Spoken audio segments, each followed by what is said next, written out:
bullets hit the fan, we're overrun. Sending boys in the trucks with the 50 cals. Tell every swinging dick bring extra rounds. Hang in now, boys, we're on our way. Don't send them all to heaven before we get a taste. Whoa, cry havoc, let's slip the doors of room. What you gonna do? What's happening, folks? Welcome to the Double S Podcast. I'm flying solo tonight, y'all. Brother Brian had himself a little bit of a documented little issue at a fire call that he was on, and so he needs to take a break from this. First and foremost, I want to let you guys know this episode is pre-recorded. We are not live. I am traveling right now, and Brian's got stuff going on here. These next two episodes are going to be recorded episodes. Doesn't mean they're not going to be good. These are going to be great. You're going to love this show tonight here. Got a super special guest that's going to be joining us in here. And so, yeah, but just so you know, if you're talking to us right now, we're not actually here, man. This is recorded. So just know that. But please do leave a comment. Please do throw it down there. We'll respond to it when we get back amongst civilization and in the living there. But just make sure. Let's pay the bills here. Of course, all these episodes brought to you by none other than the Romans Warrior Foundation. Hashtag helping is healing. Go check them out, romanswarriorfoundation.org. If you'd like to join in that helping nature way, if you want to volunteer, you want to see what the programs are that we're doing, go check them out at the website. Highly encourage you. One of the special areas, of course, is the Global War on Terror's Wall of Remembrance. Check that out at GWAT Wall. That is all part of the Romans Warrior Foundation and our little organization with the TPO. We manage the Field Ops Division for the Romans Warrior Foundation. Also brought to you by the Heroes Media Group. You're tuning in right now. We are broadcast on all the Heroes Media Group. Go check out Adam Bird's awesome project that he has put together to give us a platform. Now, you see, there went my camera. Hang on one second, folks. I know you can hear me, but you can't see me. Hang on one second. We're going to bring this right back.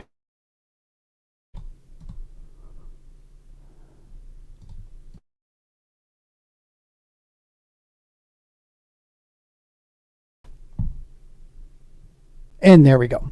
Okay, so, and I'll get to the story why my camera's going to do that through this entire episode here until I get a new PC back in. I'll give you that good story there. But Heroes Media Group, check out all the cool podcasts that they have out there. Just a ton of fantastic warfighting community podcasts for our active military veterans, first responders, and their families.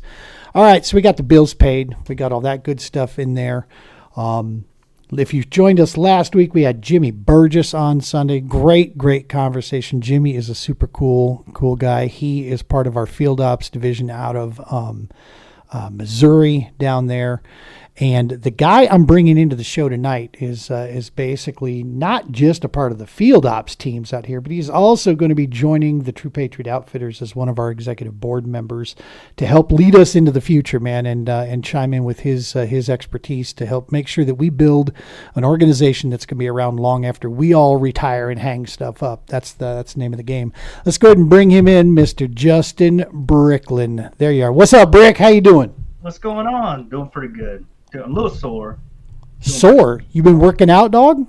I just, we have to go and we do like invasive species monitoring. Yeah. And so myrtle spurge, I found a big patch of it, and about 100 pounds of it. So carrying that back down the mountain. I knew a guy that had vertical spurge once, man. Those shots are painful, I hear. It mess you up.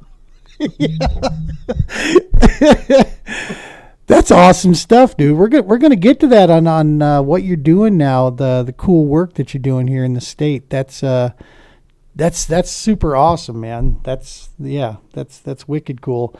So you're joining us here, dude. I wanted to explain why my camera's going to shut off before we get into, going down memory lane here and checking stuff out. My camera's going to do that a couple times. So you're just going to have to bear with me. You'll be able to hear me, but my camera's going to stop. Here's why. and I'll speed this up. Yesterday, wicked lightning storm, like something out of Game of Thrones, dog. It was spooky stuff. We had like thunder, lightning going off. I've never heard lightning like that before. It was the thunder that was echoing was just like we were in a can. It was so wild. And then boom, we take a round. I'm telling you, incoming. Flash and kaboom happen instantaneous, same time. I felt the air in this room, in my studio, move. I felt the concussion hit the house. It was that close. So to speed things up, I'll tell you, the house didn't get hit. I found out because after things calmed down, I went out and talked to my neighbor. He was out there. We were both looking at our house. House is like, what the hell was that? His wife told him she actually saw it hit in the field right behind us. Very close to us, but it actually touched the ground out back. So I'm thinking, okay, cool. We escaped, no harm, no foul. Well, not true. So I don't know if a little arm jumped over to my house or if we got hit with an EMP that came off of this thing. I don't know the physics behind it, but what I can tell you is on a power strip, on a nice surge protector, one of the devices on my surge protector no longer wants to power up. And that's my entire PC that's less than a year old. Really nice, built for rendering sound and video and all kinds of stuff. Yeah, it's dead. I ordered a power supply yesterday, got it overnighted from Amazon, got it here today, threw that in it, hoping that was the problem. Nope. Dead as a doornail. So I know somewhere in the motherboard, she's toast. So at this point, none of it can be trusted, So yeah, new PC time. So then we start going through the house. Well, we got these LEDs, recessed lights that are in the deal. And we've been having a few that were flickering. Okay, just starting to flicker, which they shouldn't. They should be 10-year lights, but whatever. Lennar, thanks for the junk.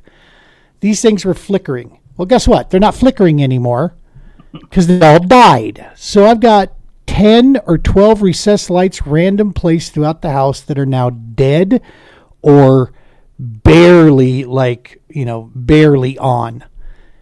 So they all took a shot throughout the entire house. My wife lost a monitor. Her monitor won't fire up. And last of the things, I'm out in the garage and I'm looking around and I'm like, no. I go look on the wall. Yep, my control panel for my sprinklers. Blank, dead as a doornail. So, dude, I don't know what it was, but oh my goodness. Yeah. So, at any rate, I'm running on an old laptop and the camera just seizes up every now and again. So yeah, that's we're gonna have to deal with that throughout the day. But yeah, just collateral damage all over the place. You were telling me off air though that you come from a place where you're used to houses getting hit with lightning. What the hell? In San Antonio, yeah. So we had some kind of rock formation underneath the housing area. I lived in Alamo Ranch in San Antonio, so if anybody's watching from San Antonio, you know exactly where I'm talking about. When a thunderstorm, we kind of created tornado type weather on our end, and they kind of swept across Stone Oak and out to the east to New Braunfels. But we got a lot of lightning. And so there was this one house, you'd go outside and the tarp on the house. Like, yep, got him. You just didn't want to go outside in the morning when you had to go to work and it was lightning because it was like, Oh, yeah. You're just a lightning rod at that point. Yeah. Scary. 100%. So. Yeah, that was the thing when it was going on. I was like, I'm not going outside to look right now. No, as close as that shit is, no way. Come back in here, crispy fried. No, thank you. Well, cool, man. All right, so let's get into it. You are United States Air Force, recently retired. Yeah. Congratulations, man. Thank you. Any of you folks following the TPO online, you saw some of those awesome pictures. I had the honor to be there at your retirement. My very first official retirement ceremony that I've never had a chance to go to one. So that was so cool, man. I had a really cool time watching that unfold. They did a good job for you. Thank you. It was nice. It started snowing. That was what was crazy about it. It started snowing right when it kicked off. So that is true. We had but we got, as soon as we got, I don't know, maybe the Castle Rock area or so, it kind of backed off a little bit. So coming back into Denver, it wasn't too bad. 21 years. 21. And you're got to be tired of hearing this. You don't look old enough to have able to be able to serve for 21, dude. You've got like the fountain of youth. I'm over here aging like milk, homie. I mean, when did you go in? Like when you were 12? What the hell? I went in at 22, 22. No kidding. All of my joints and knees and back and everything else is shot. But 21 years. Deployments, the deployments were, you're in full battle rattle, so you're probably carrying a pretty good load everywhere you go. And we had you met Roman at the retirement ceremony, so me and Roman used to have to walk probably miles to what we called guard mount, where we would get our assignments.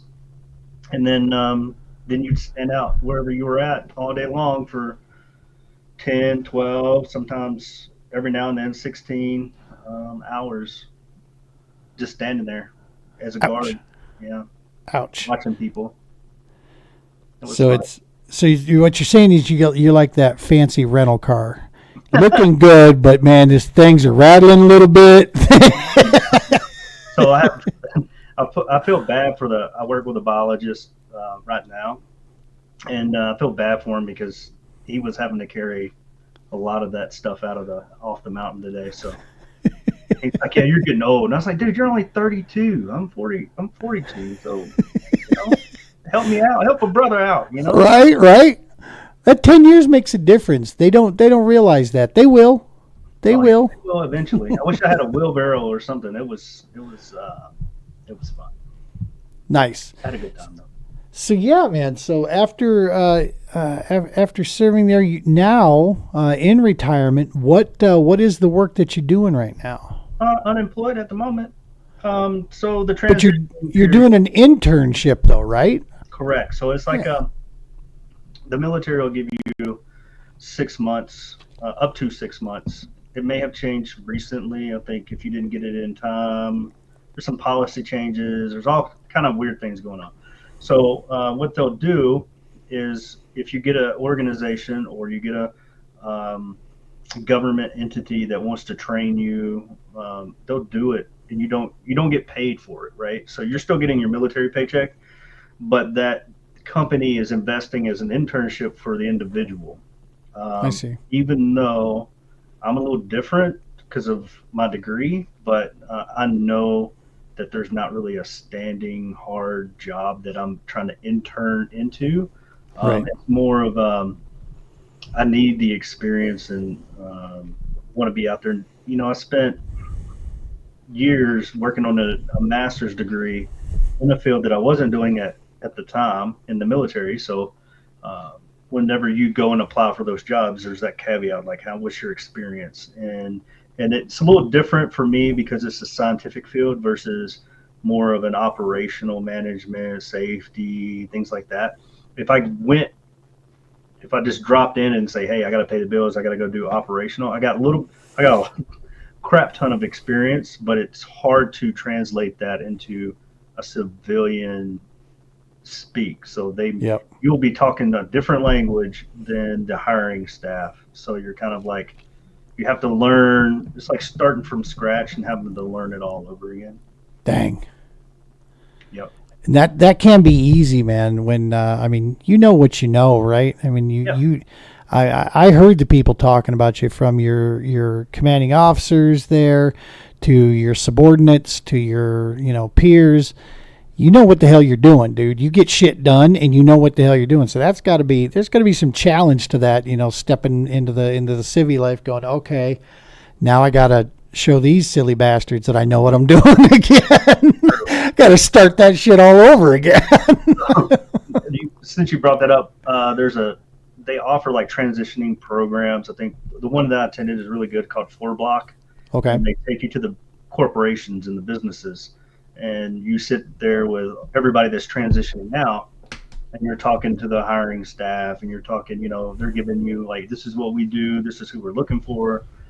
And a lot of it is you have to swallow a lot of humble pie of like, yeah, I'm going to have to almost start all the way over at the bottom to be able to get back up where I want to climb their ladder now. Yeah. Correct. And then they don't tell you this, but you're fighting internals for the same position when you're trying to. So a lot of people will get discouraged when they get like 50 rejection letters. I've got all of my friends that are around the same time that I'm transitioning out, they're running into the same thing. So it's kind of like that learning curve and that being patient part of it. Yeah, that can't be easy, man. I never had to go through that myself, so I can't sit there and say that I know. I mean, I have similar experience in the areas of, just trying to start all over again. Just a different type though, different type of start all over. I served my time at a school district for 10 years and really lost touch with a lot of my skill sets, that I had perfected going into that job, because there was no place for me to use them there. So like project management, I couldn't keep my project management certification because I had no projects to manage there. The job, they didn't want that, type thing. And so it was definitely when I too have a master's degree. So I come out here and it's like, how do I tell people that I know what the hell I'm doing other than, look, I got a degree, but for the last 10 years, it's like, it's hard to show anybody that you had, done anything like that. It's like, I haven't forgotten how to do it. So let's go after it. So yeah, that I can only imagine in your case. I mean, that's the expertise piece in that. This internship that you're doing is kind of cool though, man. I mean, that's a cool deal. It's not easy work, but and the old boy, he warned you about it coming up. So he's got a good weight loss program for you. He did. So kind of set the scene. So I go in and he's looking me up and down, and he's kind of like thinking about it. And he's the natural resource manager. The guy's very well known in this state. And I'm looking at him, I was like, hey, just give me a shot. And he's like, okay. So then I come in the next day and I have my volunteer shirt and my hat, and he looks at me and he goes, those are not cheap. You're gonna work for them. And I said, don't worry about it, I'll work for them. And he walked off, and I was like, oh, he goes, don't worry, they're a size smaller, you'll fit in them pretty soon. I'm like, okay. Jokes started. So yeah, he'll lead things for me to identify. Like he'll bring in random weeds and be like, what is that? I'm like, I'm in my book, I'm gonna look it up, so I gotta figure out what this is. So yeah, we have a lot of fun. He's gonna be retiring soon, so he can be very missed in the state of Colorado. He actually just won an award today, the 2005 Endangered Species Champion. Like he does endangered species here, so he got recognized for his hard work for conservation for that. Oh, a conservation! I was like, how do you win? Like, you're the most invasive. You're the most endangered of the species. No, that makes sense. Yeah, so a conservation recognition. That's good stuff. And the conservation tip is so huge, man. It's it's easily scapegoated, but when you stop for a second and put away the punchline or put away the politics, the bottom line is conservation's a real deal, and it's something pretty serious. If you enjoy the outdoors like we do, then we got to take an active part in it, right? I mean, we got to do our part, because I guarantee you, the white frame sunglasses, driving the wake boat, blasting Nickelback, drinking their White Claws, they're not doing it, right? So it's the sportsmen and women that are out there that are actually able and actually do care to contribute. Be that fishing, hunting. I mean, that's the other side, trying to teach people how important hunters are. I mean, yeah, where you and I have come up in some sections of the Midwest. There's a batch of folks. If it's brown, it's down. Okay, Down. Yep, I get that. But for the most part, that's not especially out here. That's not the crowd that you're going to run into out here. It's too damn expensive to look at it that way. Oh, So, yeah, right. So taking care of the outdoors, man, in some fashion. However that is, from invasive species or just cleanup or habitat, you name it. It's important stuff. So that's cool, man, that you're getting a chance to be a part of that on the ground, boots on the ground. Yep, I'm doing everything from invasive, like plants, fish, birds, rangeland management, like anything that you could think of that. Give me an example. So we just identified where we found 2 red-tailed hawk nesting areas with chicks in it, and then we found a great horned owl nest she had her babies in it. So we were looking for, we got a tip for another kind of invasive weed. Since it's spring, everything's flowering. Oh yeah. I found them a lot easier. So when we're out there, we ran into these nests because we're trying to get ready for the monarch migration and the pollinators and the bees. So while we're out there, this great horned owl, she was not playing games with us. And then we ran across 2 red-tailed females that were not happy that we were doing what we were doing. Oh dang! Yeah, we have fun with it. Well, it's like if you do something that you like to do, it's not really considered like, don't really think of it as a job. It's something that you try to keep going and try to keep doing. Then we've stocked the lakes today, so we had a lot going on, but I thoroughly enjoy it. So I'm kind of sad whenever it's coming to an end. Could be coming to an end in a couple months. So, but I'm pretty sure I can just come out and just jump in and help out whenever he's like, "Oh, there's Justin. Let's put him in a truck. Let's go." Nice. What we do. But so you I'll be the one out there picking up those White Claw cans. Yep. Like. So when you're stocking, man, you putting that Florida strain largies in? Is that what we're stocking? I wish. So there was one that we didn't stock because there were some issues with it. But I noticed there were some fish in it, and I was like, "Oh, that looks like bluegill." And so the whole thing is full of bluegill, and then I kind of made the comment like, maybe we should put in some smallmouth in this lake, or maybe some pike. And he's like, "Oh, I don't want to hear about that." And I was like, "Okay." So I tried, guys. If right. You know what I'm talking about. I tried. There's a section. Oh, Yuma, whatever, up in the mountains, one of the rivers that smallies have gotten in there, and they're considered invasive. And so they want you to catch them and throw them on the bank pretty much for the raccoons and the birds. Yep. I couldn't do it, man. There's no way I could do that if I know that they shouldn't be up there, but they are.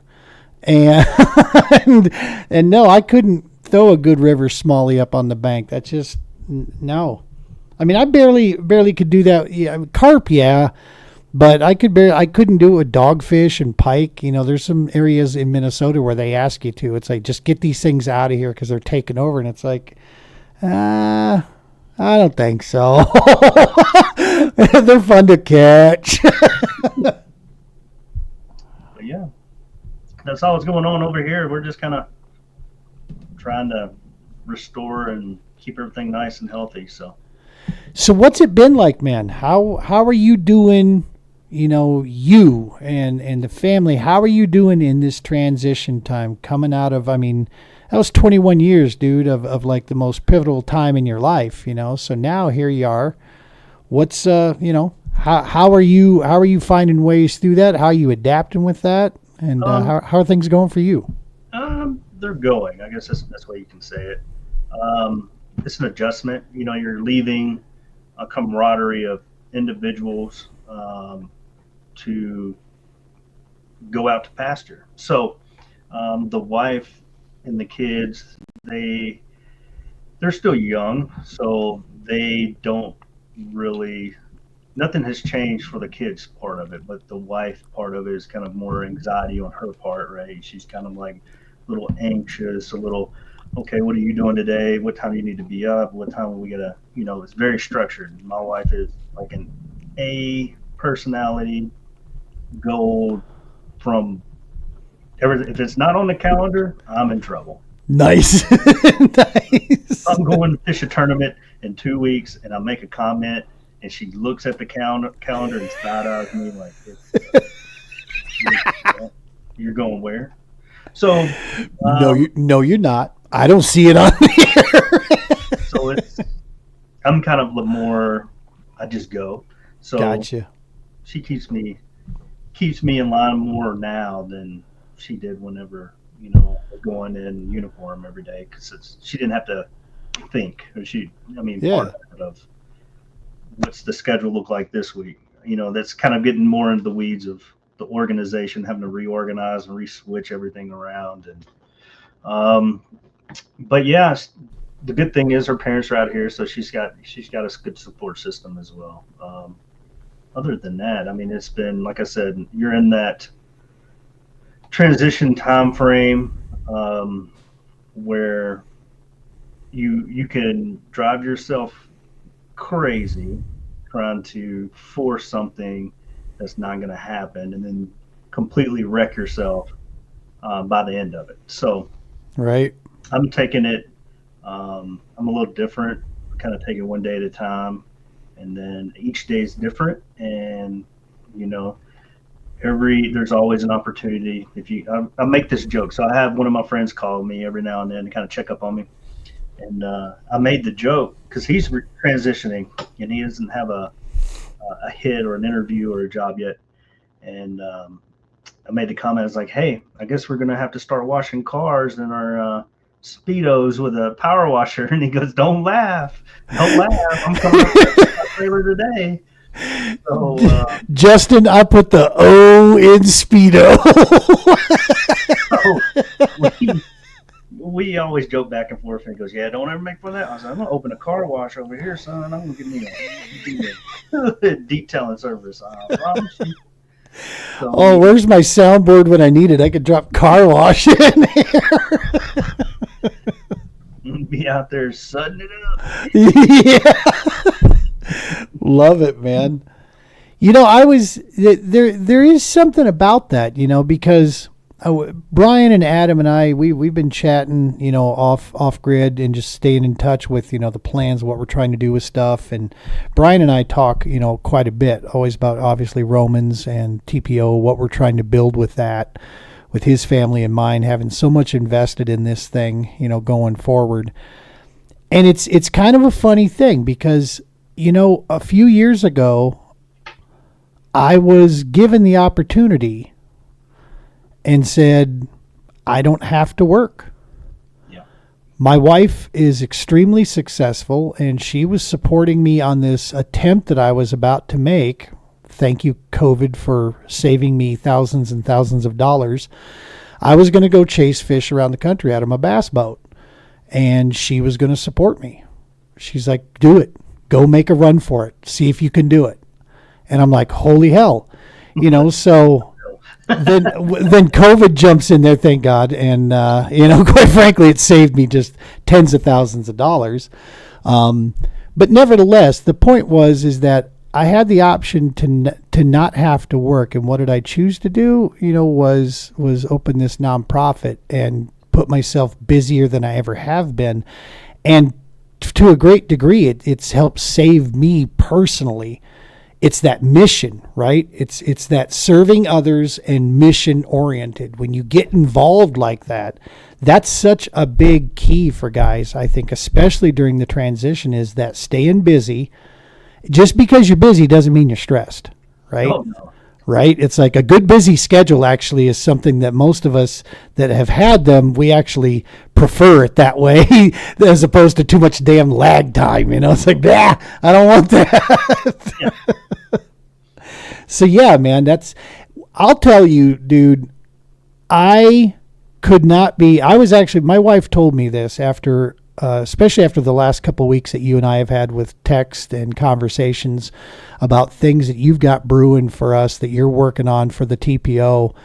And my wife looked at me. She says, that might be the best decision you've made in the last 3-4 years, was asking him to join the TPO. And she's talking about you, dude. And I'm like, honey, I think you're right. Because you're a guy that can motivate me, man. And I see your energy, and dude, it helps recharge me. Because I have no problem admitting the fact that, brother, I got one head and way too many hats, and sometimes it just overwhelms me. And all of a sudden I start turtling, right? I start pulling back going, too many things going on. And I don't know which one to attack, right? So when you surround yourself, Brian and I said this last night, get rid of the losers in your life, okay? The people that hold you back or that are stagnant, and surround yourself with just some savage sumbitches that like to go get shit done, positive energy. And homie, you are that. For me and for a lot of people around us here. So I'm excited to see what we do together out there, dude, and what we can build, because she's still a big lump of clay right now, the TPO is, and it needs shaped. We got the concepts, we kind of know what the foundation is, and now it's just a matter of making it all come together and be connected in our community. So thank you for sure. And yeah, dude, that's a mission, purpose. Gotta have it, right? Yeah, gotta have it. For sure. Well, all good. The military guys are just filled with ADHD, so. Right.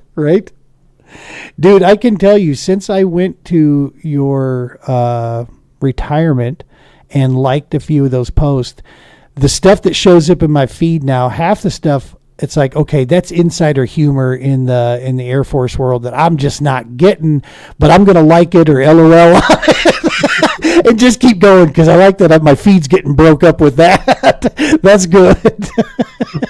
Yeah. And it's like, boy, Zuckerberg, you were listening the whole time I was in that deal. For sure. Because it started popping up all over the place there. So how old are the kids again? Remind me. You have 3 beautiful daughters, and they're very young. Ooh. So I got twin 6-year-olds. Yep. And then I got a mini me that's 2-year-old. That's awesome. Yep. So she, a female version of dad.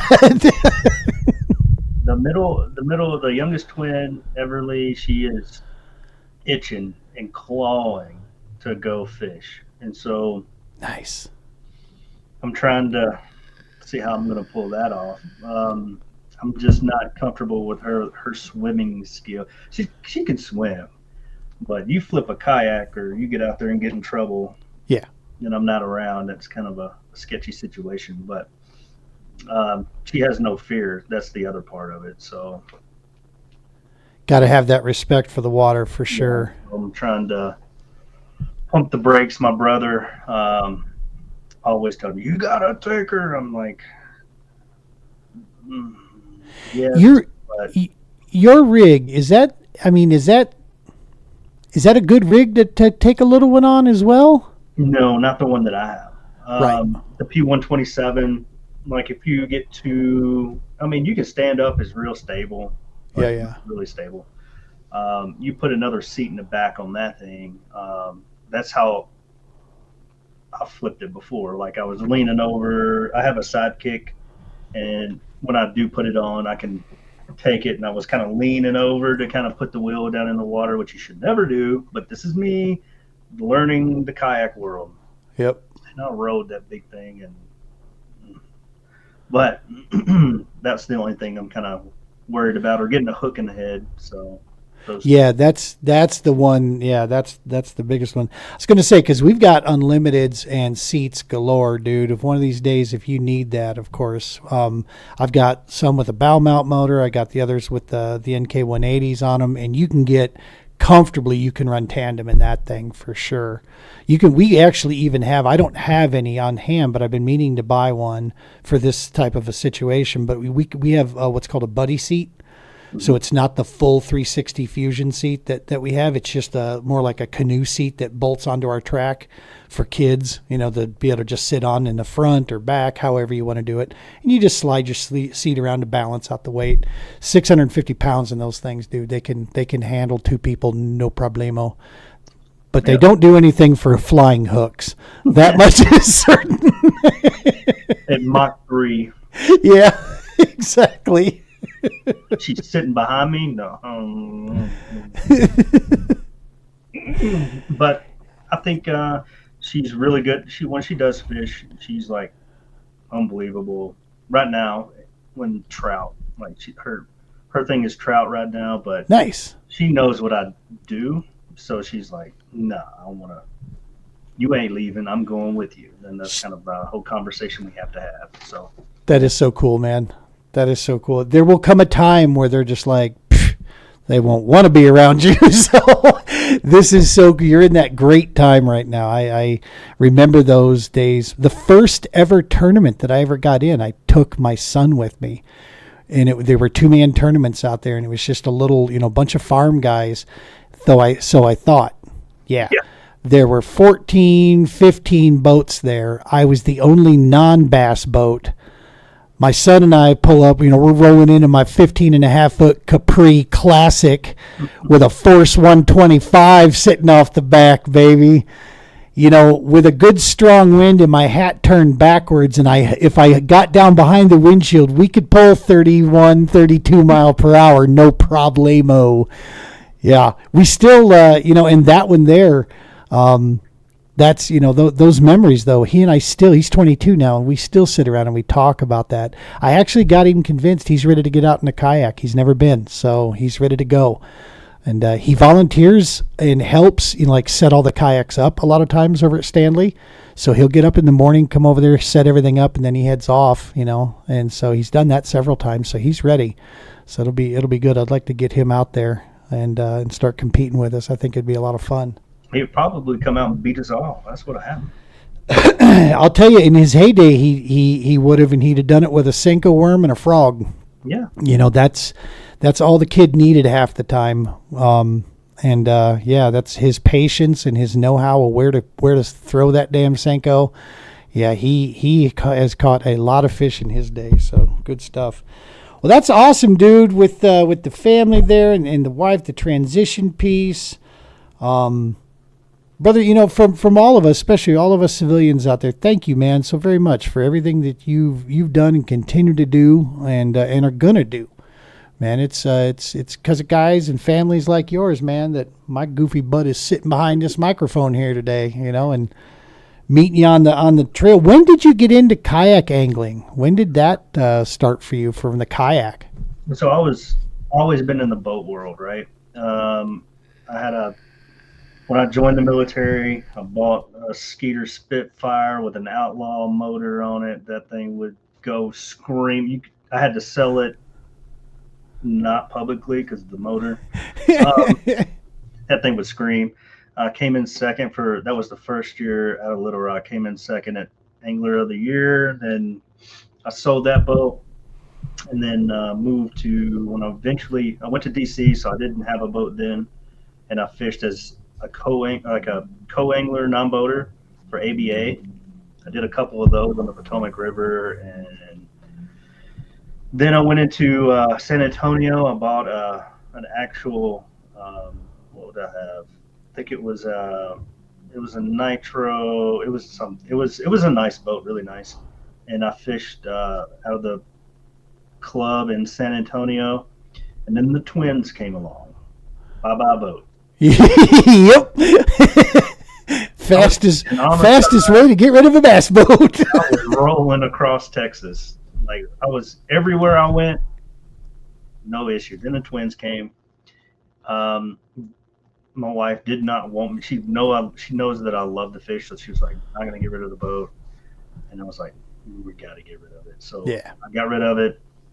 And then my friend Steven, he was sitting in his office one day, and I walked in, and I was like, "What are you doing?" And he goes, "I'm looking at kayaks." I was like, "Okay." So I was like, let me see what you're looking at. Because me, in my mind, like a kayak, Yep. he's like, I'm looking at this native Slayer. And I was like, okay. So he had already had a native Slayer, an older version, and he bought one. And so in Texas, Lake Browning and Calaveras, it's a freshwater redfish lake. And so what you do, they have all these guided trips that go out there and they have these guide boats. And so what we did with the kayaks, we threw what they call coca-hoa, is just a swim bait, and we just dragged it with a rattle and another pole with a rattle trap, and we just kind of pedaled along, but following the guide boats, and wham, and you're kind of holding on and Dog, that sounds so fun. And I'm talking about, I think one of them that we caught, I think it was like 30 something inch. It was huge. Good Lord. 36 for a freshwater one. Where we were, I think it was close to the record. But yeah, that's how I kind of got into it. And then we went from red fishing, because I was like, hey man, I really just want to fish bass tournaments. And he's like, hey, pull up this app. It had Tourney X. That's where I got introduced to Tourney X in San Antonio. And we used to fish the working man tournaments during the week. And I mean, we're fishing against people that, we were kind of suspect. Sometimes we'd win, sometimes we wouldn't. Then we both went to Florida, and I bought my own kayak, which was the Bonafide. And we fished that's where I found actually Bassmaster's kayak division. Nice. So I started doing that. I was doing pretty good in there, and monster fish in Florida. I remember I pulled up, never been to this lake, pulled up, met one of the guys in the club at the same boat ramp, and he looked at me and he goes, somebody's going to catch one over 23 today. Somebody's catch one. It's going to be given. This lake has monsters in it. Somebody's going to catch them. I said, okay. I'll go out of the boat ramp, take a left, went to this boat dock and threw a chatterbait in there, and boom, 23 and 3/4. Good Lord. So I got to think, I could do that in a bass boat. It's so easy, right? It's so easy in a bass boat. You get a 23-inch bass on a kayak. Dude. You saw how I was trying to dip net out there the other day at Norton. I'm just crying like, oh God. And I finally get him. And it was like one of those adrenaline rushes, like adrenaline dump. Like, it's like buck fever, dude. It's like bass fever. Never had it when I was in a boat. Kayaks are a totally different world. Yeah. Like, anything and everything can happen and go wrong, and then if you do end up landing the fish, it's just that much better. Oh man. You got poles dropping in the water. Your measuring boards in the water on a leash, and you're trying to, so. It's just chaos, controlled chaos going off, yeah. And then the mental thought of, what if he jumps over my net? Yeah. And that's another thing, so. Dude. But then I got here, after Florida, I came here, and then I met you guys. And then, culture.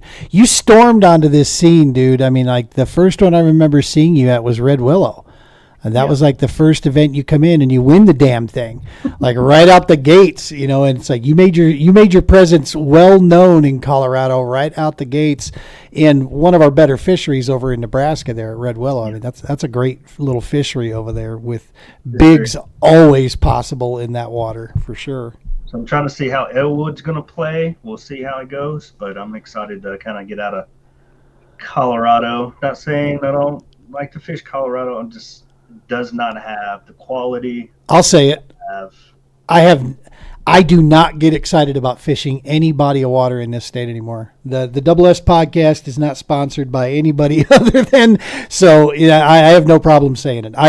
I'll do it, and I do it for the TPO, to take guys out and introduce them to the outdoors. But if Gene personally is sitting around, I'm not thinking about, ooh, I can't wait to get out and lift and reel on something else out here. No, that's my hook set style. I mean, dude, your hook set style is violent. You are one of them old school slackliners. G himself would be proud of you, dude. That is a wicked sound when you're behind me.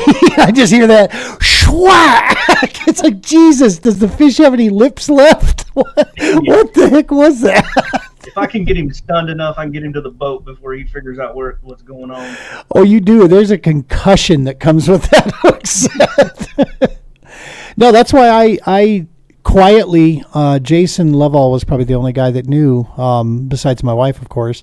I went over and fished with the sticks on the I-80 ponds over there, and I had a blast, dude. I didn't do great in the tournament at all, but the fish that I caught them the way they're supposed to be caught. They were where they should be. I went all in on one little pond, just because I didn't know that many, so I was like, nope, I'm just going to sit here. There were 3 of us, some bank fishermen, and a bass boat came in towards the middle of the day. That's a lot. It was a lot of people on that little body of water in there, but it was so fun, dude, catching those big green ones. And yeah, I had the 5th fish. Hook set like a Girl Scout there, and it was, it's like she had it in her mouth, and then the kids walked in, right? Just pooey, got rid of my jig in a hurry. It's like, damn. That's the scary ones too, because them jigs have come flying back to where. Yeah, but yeah, it was all jigs and Texas rig, man. That's what I was catching them on.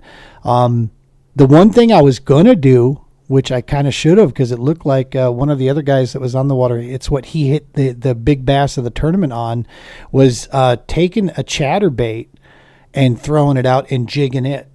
Yeah.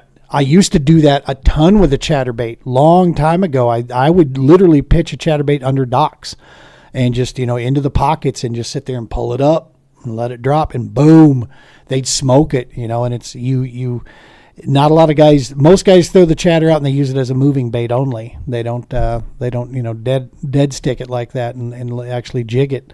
That's how I caught that 23. Threw it up there against the pollen. Yeah. Let it flutter all the way down, and then picked it up. And when I picked it up, whack. It was over. That's awesome stuff. Good stuff. Yeah, it's I feel you on that though, and so that's why I'm excited. I'm actually going to bring up to Jim that we should put the I-80 chain of lakes, because that's only like that's the distance of, just like you're driving to Elwood, and from North Platte all the way to, say, Lexington. There, if you look at that stretch, dude, there's some big fish in that water, because the guys were saying this last weekend that it wasn't fishing great, but also not bad. But like the winning bag on the bass tournament on Pueblo wouldn't even have cracked the top 4, with these guys over here. And they said it's been known to fish better than what it did this last weekend. That whole area is still a little early right now. So yeah, you can hit 90 there, no problem. And it's like, I like the sounds of that. Let's get after that. The guy that won it, he had literally a stringer. His big fish was 17.75 and his small fish was 17. So he had 5. I mean, just 17 is, especially out there, those things, thick shoulders on them. Yeah, that's a ton of fun to catch a whole stringer full of those. That's kind of how it is in Florida too. You catch a 17, it's like catching a 13. For sure. Awesome stuff. Well, cool, man. Listen, we're going to go ahead and transition this thing in to our sports and shit segment here. If you're cool with hanging out and kind of chatting up on some of the stuff we got here, if you got any insight into it, we'll touch on just a couple of these, some of the headlines going on there, and then we'll talk some fishing in there, some local fishing, some national fishing, and then we'll touch the shit part of it. We'll just hit some of the big headlines, all that kind of stuff. You down for that? Yeah, let's go. Cool. One sec here. Let's go ahead and fire this up.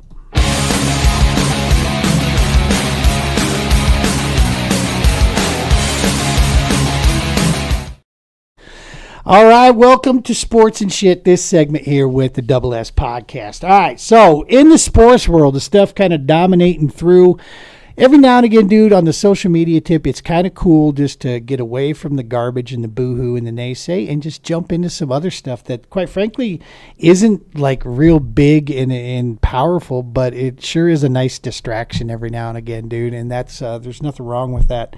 NBA playoffs. Do you follow basketball at all, dude? Because I got nothing on this. I mean, I think the Nuggets are still in it right now. I don't know, dude. I'm not a big basketball guy. A little bit. I'm more college. Gotcha. Where hang my hat. But I do watch it when it's interesting. I have a couple of college players off of my team that play for the Thunder. Okay. So I kind of check in on them every now and then and see how they're doing. You can watch like the last 3 minutes and that's pretty much it, right? Of a basketball game. I looked at it last night. It was like fourth quarter, and it was like 85 to 120 something. No, I was like, "Ooh, no." Good night. One down. Good night. Yeah, for sure. From what I understand, we've got a special sports correspondent that's going to start chipping in and helping us with this section here. He stays plugged into stuff. We're going to be bringing him in some later episodes here to get some help with this kind of stuff, because I know a lot of viewers. I mean, a lot of people follow this stuff. I'm more for the less brainy sports, dude. That's the thing. I'm a bull in a china shop. As a kid, I played football. I mean, I played just about every sport, but the ones that I got into organized were football and boxing. And then in my 30s, I discovered hockey and fell in love with it, and said, had I had hockey as a kid, I'd probably given up the other two sports, because I absolutely loved it. I was a goalie. So yeah, those are the sports. It's all centered around aggression and hitting. That's unfortunately that's what I tended. I was an angry young man, so I gravitated to those things quite a bit. But from what I understand, NBA playoffs, there's some upsets taking place out there, man. So if you're a basketball fan, you got to be enjoying that. There's some good games. NHL playoffs are going on, and there has been some stories. Kind of sucks. The Avalanche are already golfing. That sucks a little bit, but you know what? That Dallas team is no joke, dude. I mean, the way they're powerhousing through some stuff right now. I think they just took down Winnipeg as well, I believe. That was the game that just went down. Dude, I think that could be the real deal team. And you can never feel bad about going out against like someone who goes deep into the playoffs. Right. Now, if you get taken out in the first round and then the guys that beat you go out in the second round, those sting. That stings where it's like, God bless America. That's stuff. But when the other team that smoked you is smoking everybody else, it's like, meh, I'm okay with that. So I was a Capitals fan when I was in D.C. So. Oh, there you go. Oven chicken, baby. Mm-hmm. Ovechkin. Yeah. So the Penguins, when they played the Penguins, it got dirty. Good gosh, it would get heated. But yeah, that's kind of who I used to follow. At the time they hadn't won one yet, so it was like, oh, this is the year. They get so close, but then they finally ended up breaking the ceiling. So growing up, about the time my kids were, of age of being able to play, I was in my 30s. I had started playing myself. We played both inline and ice. Inline out here quite a bit, just because it was hella cheaper, and I just thought there were better opportunities for the kids to get involved. So we played that. And so of course the kids and I were big hockey nuts, right? And Ovechkin, my daughter was like 6th grade and she's playing, and my son, he was a little fella. He was like kindergarten, 1st grade, and he was playing. And when they saw the spelling of Alexander Ovechkin's last name and they heard it, first thing my daughter's like, did you just say oven chicken? I'm like, yes, Alexander Oven Chicken. That's who it is. So still to this date, my daughter's married. She's got her own house, and she'll still call him Oven Chicken even to this date. And what that guy's done and looking like he's got another year in him, man, that is so cool. I didn't think I'd be alive to watch Gretzky's records, go down. Go down like that, yeah. Yeah, but to me, the thing I love the most about it is that it is Alexander doing it. The way he plays, man, is so so Gordie Howe throwback, right? I mean, it's what makes hockey great, right, is the way he plays the game. And so it's cool to see him, now leading the charge with that. Let's see here. Other news going around the sports world. Let's go ahead and get right into it. The fishing side. Dude, did you see the Boyd Lake Bassmaster Elite on Boyd, or I guess it was Sabine River, but it sure looked like a Horsetooth Boyd Lake event to me. I didn't get to watch like the live feed of it, but I don't think you missed much.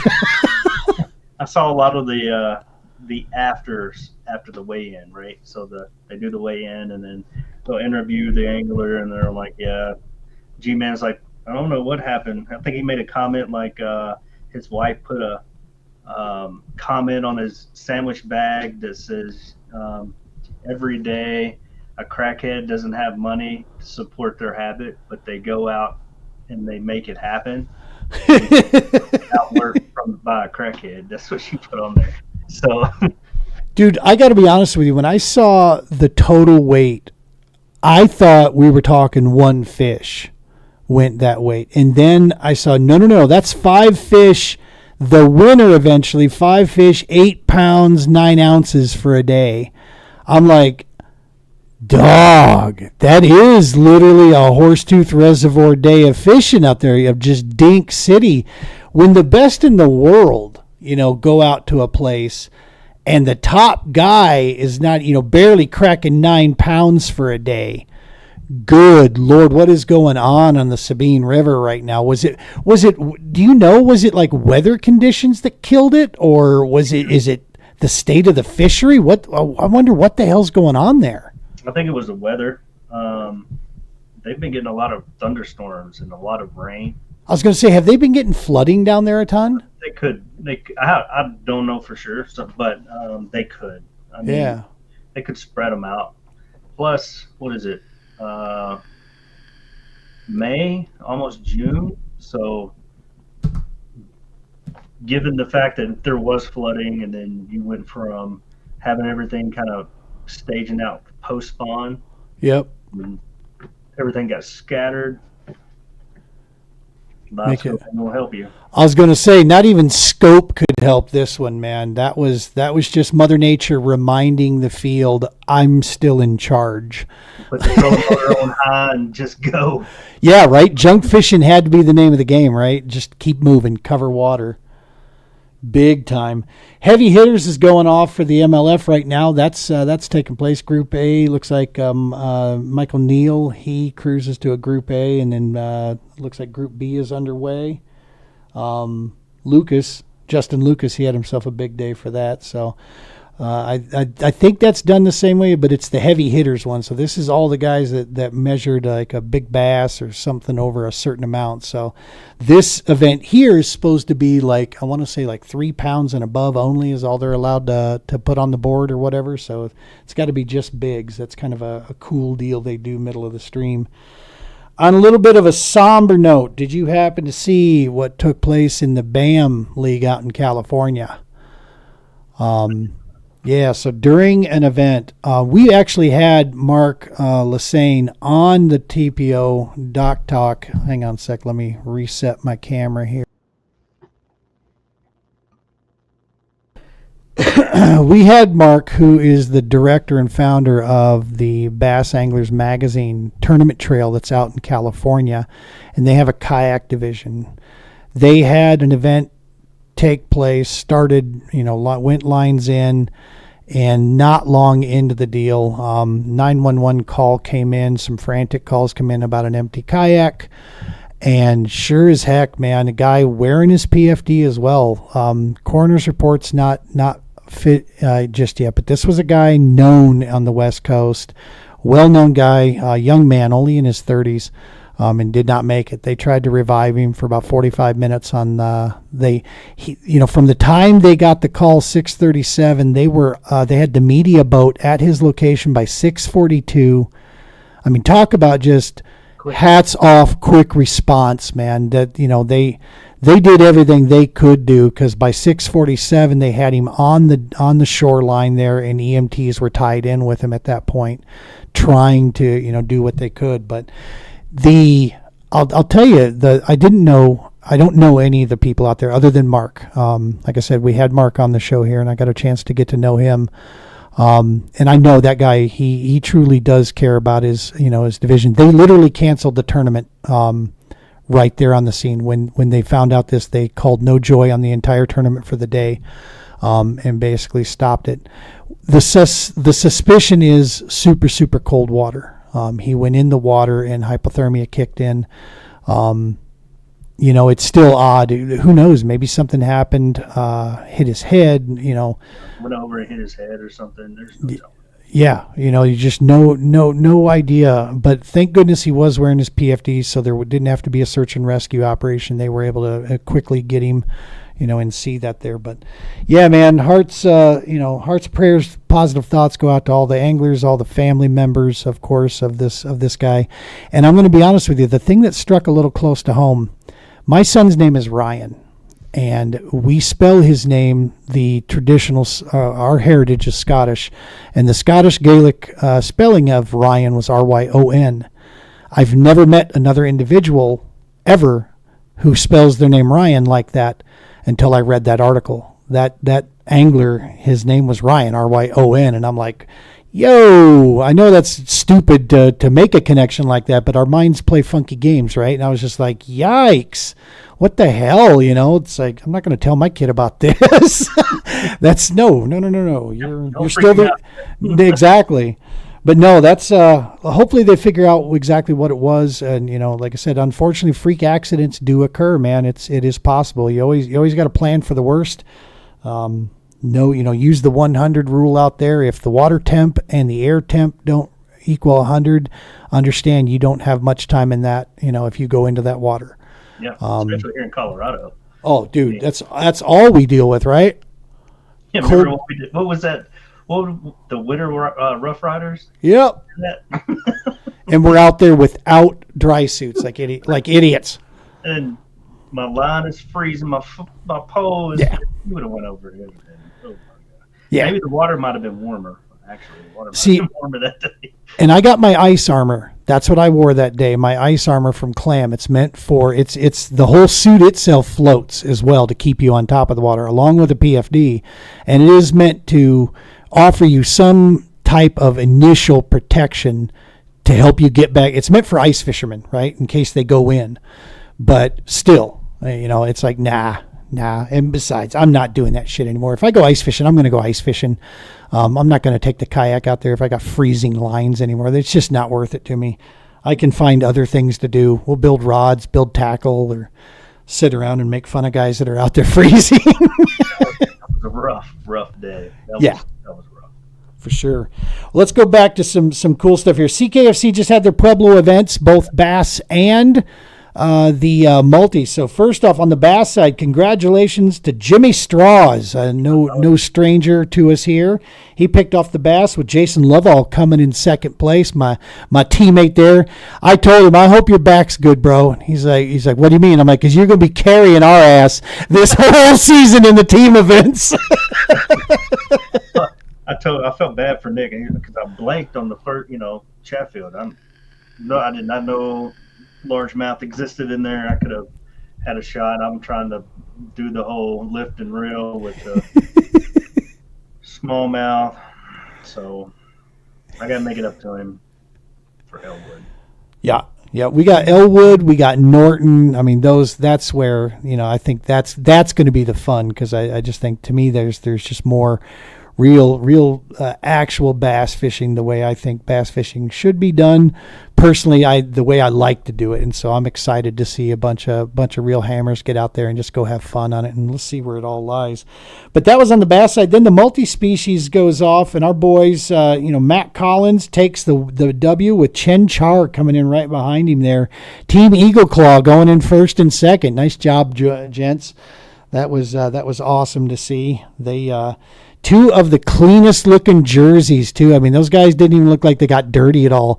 An old guy once told me, don't trust a fisherman with clean clothes on.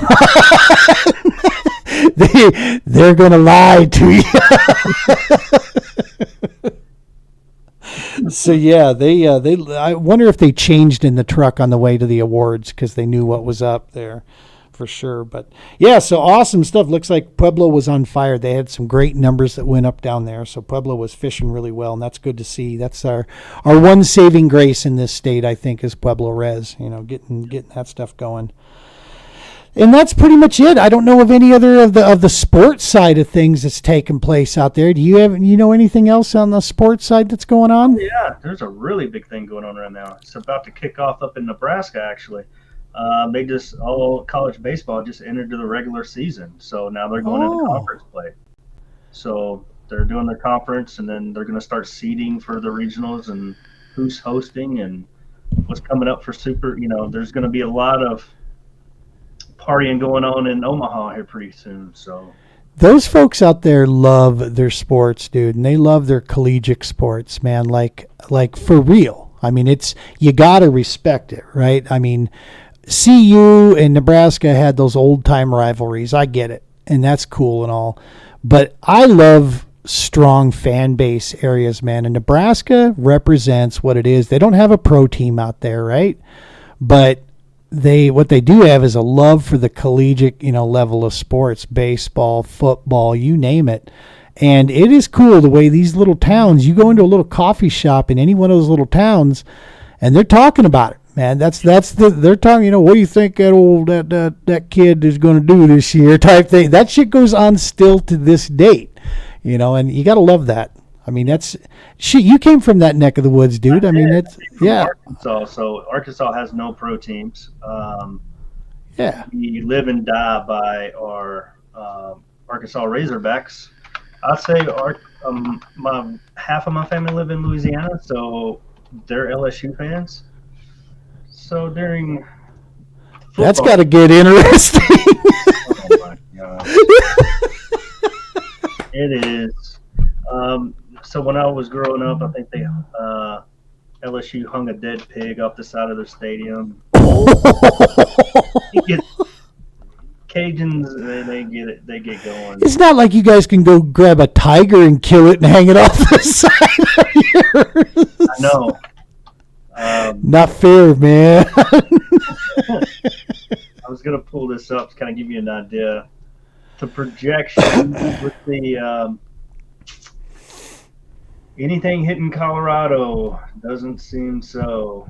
I guess the closest one that we're going to see, nobody's going to Oregon. So, yeah, if you're not in the SEC area or in California, you're going to have to watch baseball on TV. There you go. Well, and we touch folks now with the Heroes Media Group. We're going all the way across, man. Across the deal. I should have been reminding folks of this as well. This episode is pre-recorded. We are not live, so if you've been trying to talk to Justin and I through this whole thing here, we're not being rude. Okay, we just can't see you because we're actually recording this because I'm going to be on the road for the next couple Sundays, so we're recording the next couple episodes here, and then we're just going to have them air at that time. So please do leave a comment, though. We appreciate you. We love you, and we'll respond to it as soon as we can. Well, cool, man. So, this section is called Sports and Shit. So we're going to wrap it up with the shit side of it, although it's not really shit. It's just goofy stuff. Some big things going down the deal. We'll get to the somber one first, then we'll kind of step into the holy crap ones, and then some cool news, I think, personally. First, the somber one, former President Joe Biden now has been diagnosed with cancer. There's a lot of speculation around it. This, that, who cares, dude? Really, at the end of the day, it doesn't really matter. That's all smoke show stuff. It sucks. Cancer sucks, right? And no, I didn't vote for him. I didn't like him. I think he's one of the worst presidents we've ever had. But you know what? He's a human being, and if you're taking enjoyment in this, then you got something. You got a screw, loose. No, this sucks, and for he and his family. And I wish them the best and hope he gets some good treatment and doesn't have to deal through pain or anything along those lines whatsoever. That's horrible. That's you don't wish that on anybody type thing. But that's dominating the news, to be honest with you, way more than it should right now. I think there should be some privacy piece, and that's maybe the only thing that strikes my head is, why is it dominating the news? Is this a whole watch this over here, why we move this over here type thing? I don't know. Never know. You never know. But yeah, at the end of the day, that's the holy crap moment. Dude, we don't get them that often here, but when we do, it's usually grabs the news. We got tornadoes in Colorado yesterday. That storm I was talking about out east, holy crap. And there was a tornado that landed down out there and stayed on the ground. One eyewitness, I don't know if this is official, but the guy that was recording the video watching it, he was in Bennett and he was watching it, as it was moving across there. He said it had been on the ground for 30 minutes. And I'm just thinking, mind you, all it's tearing up is sagebrush out there, right? I mean, there's nothing out there. But still, I mean, that's that's not too often that we hear about them and see them, even though we are technically the start of Tornado Alley. If you look in Colorado, Weld County Line Road is actually the cutoff run. And there's, I remember 16 years ago, I was still out here and we had one up by Fort Collins there, an EF3 come up by the Budweiser plant. I lived right up by that and it come ripping across there. I thought we were going to have one that last year on the way back from Nebraska. Right? That whole storm head that was coming through. Wicked. I have seen some wall clouds on that drive out there that are just, I mean, they're stunning. You can't help but just marvel at them. But yeah, then you realize, oh shit, yeah. I might need to pull over here and just, I'm going to watch that from a distance. But it wouldn't surprise me because we form them at that location, what is it? Limber, what is the name of that little town when you hit Julesburg? Yeah, you know what I'm talking about. Yep. There's a little McDonald's and a couple of stores there. Yep. Yeah, it's so flat. Going straight across in that wind that comes from, I know in Colorado Springs, that when that wind comes over that mountain, it's getting deadly. Yeah, you get those Chinooks down there for sure. When you get out to the eastern plains, northeast, east, southeast, there's just nothing out there. There's no trees. It is desert. We are a highland desert out here. People don't think that of Colorado, but that is the majority of our state is that, especially anything east of I-25, you're looking at that. And then you're talking Kansas and Nebraska out there. These are the high plains, man. If you remember back in the 1920s, I think it was, when the big Dust Bowl, took place out here, that's where it came from. There's just nothing out there. I will say, though, it was a lot greener than I thought it would be. I didn't think we'd really gotten enough rain, but there was Nebraska was getting a lot more green the further, actually sooner than what I thought. Normally, you got to keep heading east, and it gets greener and greener and greener. About that Elwood Lexington exit right there, that's when it starts to get into full. But the green is all the way North Platte range. You can see it. It's on the high, the grasses are green on the side of the road and such. So apparently eastern Nebraska is not that. Auburn, where our man Marty Hughes is at, they're under a water restriction. They can't water flowers, plants, anything. They can't wash their cars.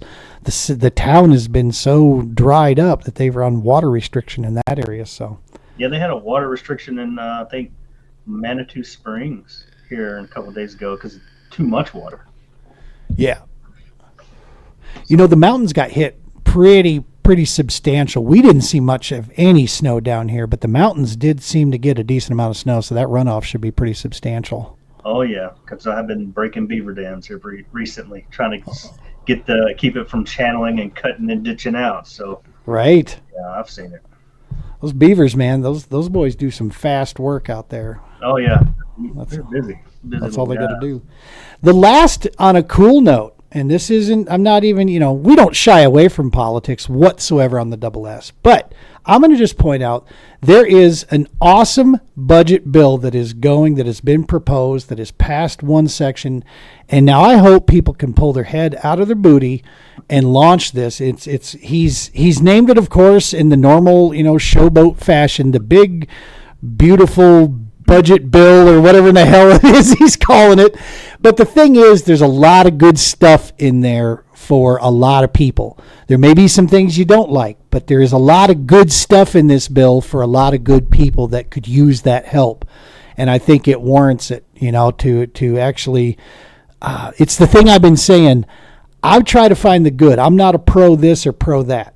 Okay. I'm pro America and I'm pro Constitution. That's what I am.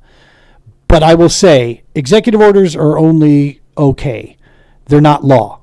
So people got to pull their head of the Congress, needs to pull their head out of their booty and start getting this stuff into law. And so we can get some of these, these changes moving that, yes, more than half of this country voted for, so let's get it done. It's right now, it just feels like a lot of grandstanding and showboating. You know what I mean? And it's like, yeah. The midterms coming up, like they're about to start voting again next year for the ones that are had safe seats at the beginning of the election. So well, see, and that's speak to their constituents. And this is going to be a talk for a different show here. But see, this is what people don't understand about the immigration reform thing. This is why it's such a big deal. For me, it's a simple thing. It's immigration. I don't care. If we're a country founded on immigration, that's fine. It's the illegal that I have a beef with. Okay, let's that you got to deal with. But no, the whole reseating, because regardless of if you're a citizen or not, if you're in an area, the census counts you, and it's supposed to, and that's how that one side of the aisle picked up a few extra seats in strategic places. Yep. That's why there's such a massive push to keep them here. And that's why there's such a massive push to get them out of here. It's a tug of war between these two sides going at it, man. And it's like, that's why you guys are not just, keeping this thing cut and dry. I've been wondering, what's underneath all this? Well, that's what it is. Because one side stands to lose some seats if they don't get counted by December 31st each year. And it's like, oh, I got you. Oh, there went my camera again. Hang on a sec. All right, there we go. So yeah, man, interesting stuff. Well, cool. That was sportsmanship, man. We touched on a few things. Talk about some fishing there. Guys and folks at home, us. We're about the outdoors with our nonprofit work out there. So we love anything dealing with the outdoors. Specifically what we do through the field ops division with the Romans Warrior Foundation and TPO is we do the kayak fishing and camping. That's kind of our focus right now. That's what we know the best. That's what we have the resources for, and that's what we try to tie in with. So, if you can get outdoors, do so. There's a healing power that's going on out there for all of our brothers and sisters. And if it's just a walk, find a lake, find a park, find a place that's got fewer people if you can, and just go enjoy some sun, listen to some birds, man. I know it sounds like an old guy thing I'm saying, but trust me, even if you're in your 20s, man, you'll be amazed at what it does for you, the clarity it helps bring to you, and the noises that it pushes away for you for just a little bit. And sometimes that's all you need for. I know I recharge, dude. When I went over to fish with the sticks. Just that short little period that I was there, I recharged in a major way. I feel so much better now. No social media, just went over, grabbed a jig, grabbed a Texas rig that I learned from my buddy Justin, and I just started slinging it around out there and dragging it through the weeds, snapping it out of there, and just letting them hammer away on it. So, but yeah, and if you are looking for a cool place, I will say those I-80 lakes, man, look for the ones that are public, that are WMA. The state has a listing of them. Hit me up. I'll give you a map that's got them all listed along that stretch there, and there's some cool waters in there. The weekends they do get busy. Folks out there, they like to fish a lot more than we have here, I think, and it's just part of their life out there. And so, yeah, they do get busy there. But if you get out there during the week, it looks like it could be a really cool deal to go splash around. Well, Justin, thank you so much, Brick, for showing up here, dude, and for chatting with us, for everything you've been doing, dude. I'm so stoked and excited to be working with you into the future here, leading up this Colorado Field Ops team here with Jason, you, and me. I mean, that's basically where we're at right now these days. We'll look to bring on some other folks that are energized that have something they can throw into the mix there. And dude, I think we're going to do some really, really cool stuff as we go down. And I know we've got quite a few things brewing.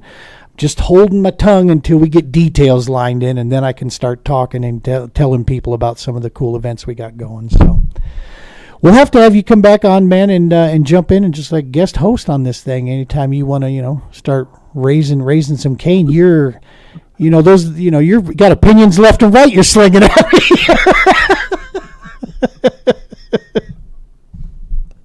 So, it's always quiet when the Marine isn't here. That's the thing. Brian's not here. He can stir the pot. He does. He does a damn good job at it. I felt like a proud papa last night on the show.